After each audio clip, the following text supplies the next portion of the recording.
Olá pessoal, então vamos dar continuidade aqui às apresentações. A ideia aqui é que a gente trate um pouquinho de uma segunda parte de fundamentação, né, em caprinos e ovinos, essa fundamentação prática aqui, ela tem o intuito de a gente nivelar algumas coisas, algumas informações básicas relacionadas a caprinos e ovinos. Uma das coisas que eu acho que é importante a gente trabalhar é esse conceito aqui de como que a gente pode organizar um rebanho, né?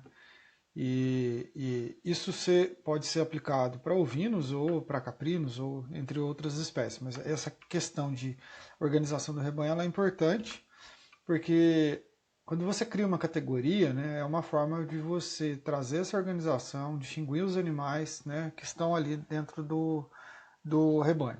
E essa categorização ela passa a ser importante porque você consegue ter uma especificidade de nutrição para o momento que o animal está vivendo, né, para as condições específicas dele. Tratar todos os animais de forma igual, você vai estar super alimentando animais de baixa exigência, que seriam animais, por exemplo, adultos vazios, e você vai estar subalimentando, por exemplo, animais de alta exigência, que pode ser uma ovelha ou uma cabra no final da gestação, ou também ali com o início da produção de leite. Então a segmentação desse rebanho, ou essa categoria, né, você criar essa categoria, ela passa a ser importante para que a gente tenha ali uma nutrição adequada para cada situação que aquele animal está vivendo ou para a fase que ele está enquadrando lá dentro do rebanho. Em contrapartida, dentro nessa linha de raciocínio, né, o que a gente tem que pensar? Quais são os critérios que nós temos que utilizar para fazer essas categorias ou para fazer essa distinção, né? Uma das coisas que a gente pode usar aqui é a questão da condição sexual. Então, por exemplo, se eu separar os animais por condição sexual, eu posso separar lá macho e fêmea, né?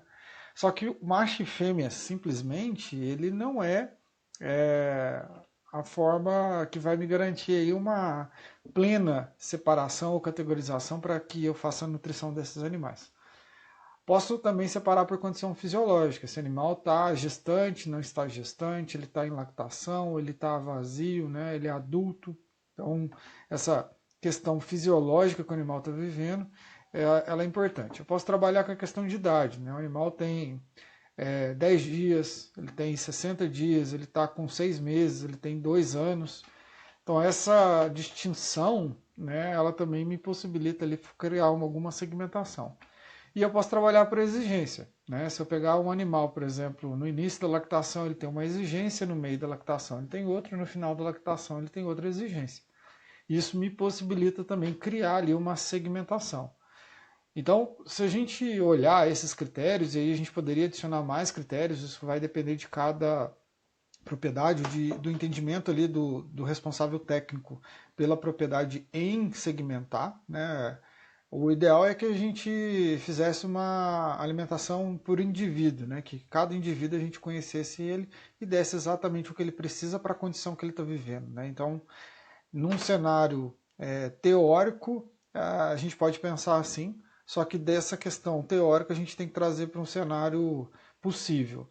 E as categorias, elas são ali a aproximação que a gente pode ter desse cenário teórico. Né? Então, quanto mais categorias eu tiver, mais próximo eu estou desse indivíduo. Quanto menos categorias eu tiver, mais longe eu estou, mais menor é a minha caracterização, e aí eu acabo trabalhando com animal médio. Né? Então, não é uma abordagem tão interessante. Aqui eu quero só trazer alguns conceitos, né, de quais são as categorias que a gente encontra no rebanho ovino, depois a gente vai passar isso para um rebanho caprino também. E a ideia aqui é que vocês tenham, né, uma padronização dos termos. Tá? Na literatura não há um consenso sobre essa padronização. Nós temos um país continental, com diversas regiões, com formas de se dirigir a essas categorias com denominações diferentes, então isso acaba gerando aí, às vezes, uma dificuldade de entendimento. A ideia aqui é trazer pelo menos um conceito base, uma terminologia base, e que depois fica fácil de adaptar caso você venha a trabalhar em regiões diferentes do que é trabalhado, né, como aqui na disciplina. Então vamos lá. Primeira categoria que a gente tem é o macho adulto, que é o carneiro. Aí posteriormente a gente tem a fêmea adulta, que é a ovelha. Desse cruzamento a gente vai gerar esse indivíduo jovem, que ele, né, pode ser chamado aqui de cordeiro ou cordeira, né? Então nós estamos fazendo menção ao macho e à fêmea. E desses indivíduos, à medida que ele é feito o desmame e a recria, nós vamos ter aqui então um macho adulto, um macho, né, na recria, denominado de borrego, e um rufião, que seria esse animal com algum procedimento cirúrgico que impede ele de ser fértil, mas ele ainda tem o libido e vai ter uma função importante no rebanho. E eu vou ter aqui a minha borrega, né? Então, que seria a fêmea, né, resultante desse cruzamento que nasceu e foi feita a recria, e ela vai ser denominada borrega. E aí, quando que eles passam de nível, né? Quando que eles mudam de categoria, de denominação? Então a gente tem aqui o borrego, à medida que ele se torna adulto, apto à reprodução, ele vai, em algum momento ali, entrar como carneiro, e a borrega também vai se transformar em ovelha. Tá? Aqui eu trago essas denominações, então as definições aqui para a gente padronizar. Então o carneiro é o macho apto à reprodução a partir de 2 anos de idade, então acima de 24 meses, e aí em torno dessa idade ele vai ter 4 dentes na boca. A ovelha é a fêmea após o primeiro parto, e considerando que ela vai ter uma idade e um peso adequado para ser exposta à reprodução, você vai aí chegar com ela aí mais ou menos em torno de 24 meses também. O cordeiro ou a cordeira, né, que são aqueles animais provenientes desse cruzamento, são animais jovens e eles vão ser denominados assim do nascimento até o desmame, tá? Tanto macho quanto fêmea. Então, enquanto ele estiver aleitando, estiver com a mãe ali, a gente está falando, né, num cordeiro ou cordeira. E aí, o que a gente tem que lembrar? Que no abate ainda se considera cordeiro até 1 ano de idade, tá? São animais ainda que possuem os seus dentes de leite, né? Toda a dentição dele, seus 20 dentes lá, são dentes de leite. O borrego, né, que já é depois do desmame, o que ele vai ser? Né? É o macho destinado à reprodução até a idade de 24 meses, ou no máximo aqui os seus 4 dentes lá, que aí ele está mudando de face. Uma observação aqui, após os 24 meses e apto, né, ele vai passar para carneiro. A borrega, né, então o que a gente tem dela? É uma fêmea destinada à reprodução, então ela vai ser incorporada ao rebanho até o primeiro parto, né, de 12 a 24 meses e no máximo 4 dentes.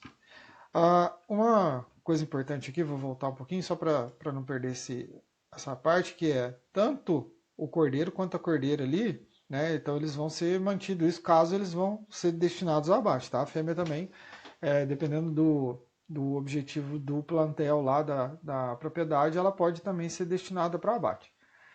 Então a gente tem essa questão da borrega e a gente passa aqui, né, para a observação que após o parto, a borrega também se torna ovelha.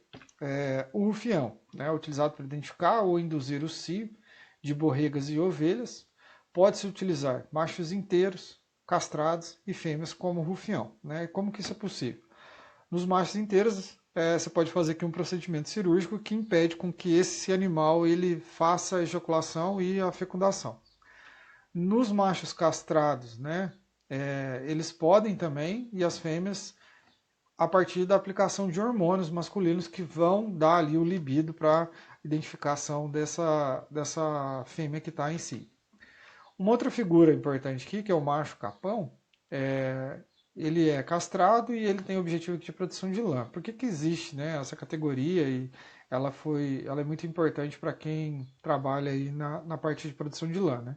Possibilita criar animais com as ovelhas. Então esse macho aqui ele vai ficar junto com as ovelhas e ele tem um porte maior, ele tem um velo maior, ele passa a ser interessante ali no sistema de produção para ovinos. Agora a gente passa para a parte de caprinos. Né? Então quando a gente olha aqui, né, as categorias encontradas em um rebanho caprino, o que a gente vai ter? Né? Daquela mesma caracterização lá, a gente vai ter o macho adulto, que é o bode, a fêmea, a cabra, o produto resultante, né, o cabrito ou a cabrita, e aí aqui a gente tem o bodinho, que é o macho pós-desmame, a gente vai ter um rufião aí, caso seja trabalhado para que ele não tenha fecundação, não consiga fertilizar, e eu tenho a minha cabrita lá de recria, tá? Então ela vai também ali, posteriormente, né, o bodinho incorporado e ela também incorporada lá para se transformarem nos animais adultos do rebanho. A caracterização, ela segue, né, de forma semelhante ao que é em ovinos, 2 anos, 4 dentes para bode, após o primeiro parto para cabra, os cabritos e cabritas, né, aí aqui após o desmame, né, então tanto macho e fêmea, caso eles vão ser destinados a abate, a gente vai falar que isso é cabrito ou cabrita, o bodinho depois do desmame até os 24 meses, e após os 24 meses apto, ele vai se transformar no bode. Tá? A nossa cabrita aqui, após os 24 meses, ela vai também, ali, ou 4 dentes, ela vai se transformar na cabra, né, após o parto dela. O rufião, né, ele pode ser utilizado para induzir o cio de forma semelhante, né, aonde eu vou ter os machos inteiros, castrados e fêmeas, da mesma forma com que a gente viu lá nos ovinos, a gente vai ter também essa possibilidade nos caprinos, tá? Procedimento cirúrgico ou aplicação de hormônios. Então, dessa forma, nesse contexto aqui, a gente consegue saber todas essas categorias, a possibilidade dessas categorias serem ainda segmentadas, como recria, né, das cabritas fase 1, fase 2, fase 3, isso vai depender muito da propriedade, da capacidade que cada propriedade tem em criar os seus lotes e as suas subdivisões ali dentro das categorias. Tá? Uma outra coisa que é importante falar é a questão de como manusear os caprinos e ovinos. Esse manusear aqui é no sentido de como que você vai conter o animal, como é que você vai trabalhar ou fazer o manejo do dia a dia desses animais. Né? Algumas características importantes. Né? Caprinos e ovinos são animais extremamente dóceis, são animais que o seu ponto de equilíbrio, a distância de margem segura entre ele e o homem é muito curta. Principalmente caprinos são muito curiosos, mas o dia a dia faz com que esses animais eles consigam aproximar bastante ali do homem. Uma outra coisa que é importantíssima, e isso é um grande diferencial para pequenos ruminantes, é a questão do porte médio. Você está falando aí de um animal 50, 60, às vezes 70, ou reprodutores ali 100, 110, 120 quilos, mas de docilidade boa em um peso relativamente pequeno. Né? Então isso facilita muito você fazer a contenção desses animais. Então, essa facilidade de contenção, ela acaba possibilitando o quê? Muitos dos manejos, eles são realizados dentro da baia. Então, muitas vezes a vermifugação, alguma análise do corpo do animal, você precisar, às vezes, fazer um casqueamento, qualquer um desses procedimentos, muitas das vezes, em função dessas características, se dispensa um curral de manejo, se dispensa uma estrutura específica para você fazer a contenção, que é uma característica mais comum, né, quando a gente olha, por exemplo, propriedades de bovino de corte, bovino de leite, que exige ali de uma estrutura mais específica para fazer a contenção dos animais. E dessas questões, então, como a gente vai manusear muito esses animais em baias, e aí isso vai fazer com que você tenha um contato direto, surge a questão de como que eu vou fazer isso de forma eficiente, que respeite não só o animal, né, a condição dele de bem-estar, mas também que te dê ali uma segurança de trabalho para que você não venha se lesionar. Esse aqui, tem um QR Code aqui, esse QR Code você consegue acessar esse trabalho que mostra aqui as diferentes formas que a gente pode fazer a contenção. Para mim, essa aqui é a principal forma que você deve conter um animal, tá? Onde você vai levar a mão dele aqui no pescoço, ou principalmente aqui embaixo do queixo, tá? Que aí você consegue ter um domínio sobre a força que o animal vai fazer para frente, para os lados. E aí, como você faz uma contenção também na porção traseira do animal, segurando principalmente nessa região, sem agarrar a lã, sem agarrar a pele, para não lesar, né? Até porque a gente está falando de um local que a carne ela tem alto valor, então se você faz alguma lesão aqui, se ele for destinado ao abate, vai ser penalizado. Essa, sem dúvida, é uma forma muito eficaz de você conter esse animal. Lembrando sempre que não deve você fazer ou tentar fazer a contenção pegando na orelha do animal, muitas vezes tentando pegar a pata dianteira.